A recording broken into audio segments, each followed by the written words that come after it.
2024 has tried to kill me. I've gotten that ever-evolving virus, gotten news after news after news that has shaken me, scared me. Had little money, then less money, then less again. I've experienced psychosis. I've experienced fatigue beyond what any human should feel. I had been on my period 104 days, nearly all in a row. I wrote my master's thesis. Altogether, it's about 60 pages long. I graduated from my master's program, snagging awards along the way.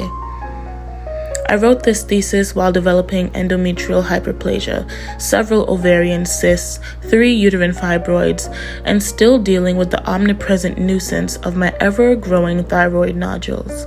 I had a hysteroscopy near the end of the spring semester. The going out was easy. I was asking, "Isn't it kind of funny to wheel people through this maze?" And next thing I knew, it was the return. And it was volatile. They had to put me back on the oxygen. Every traumatic medical encounter ran through my mind's projections all at once, after sleeping a deep nothingness. That made it more difficult. I think I came upon that great confusion more than I'd prefer. Where am I? Who here cares for me? Am I safe?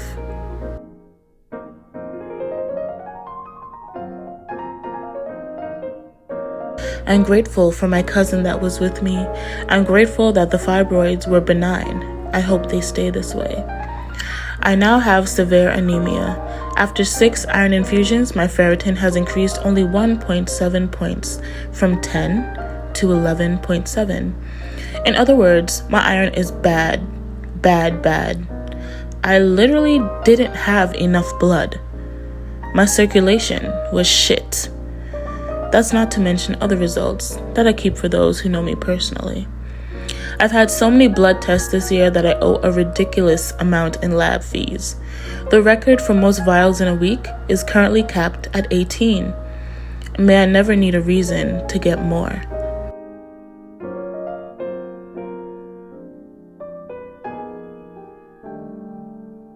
And my thyroid, she's swollen as per usual, as I already said.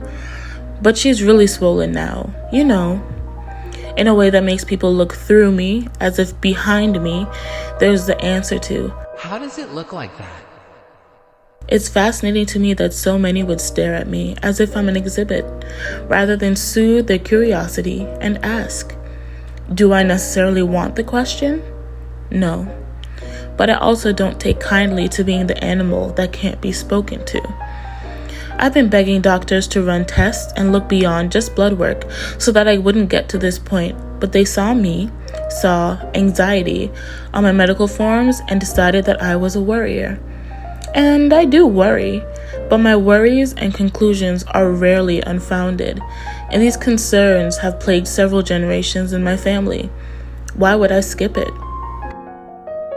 Now I understand if a professional is giving me support while I'm in a heightened state of stress, or if they're patronizing me based on demographic factors.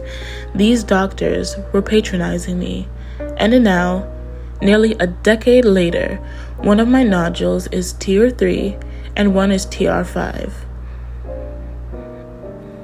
Regardless of cancer or not, I will likely need to have surgery, one I do not wish to burden my parents and I with the cost of. One I may have avoided had I been taken seriously any time in the past decade.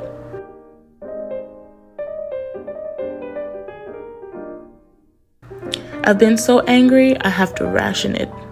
A spoonful in the morning, a sip at noon, a swig in the night when I'm free to stare at the walls and scream.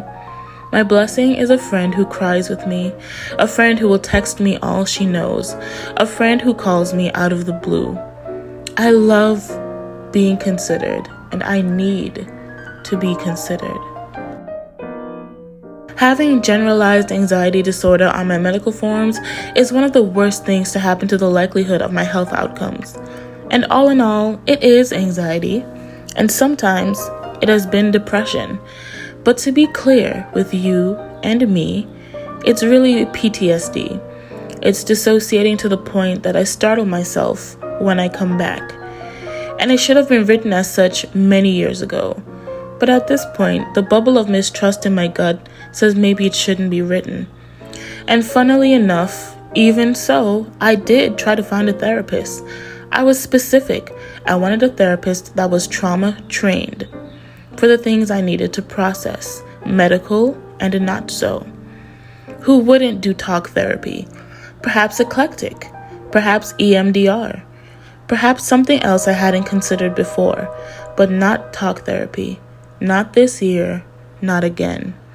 I needed someone that would take self-pay, sliding scale. But everyone in my budget, with my requirements, was booked already.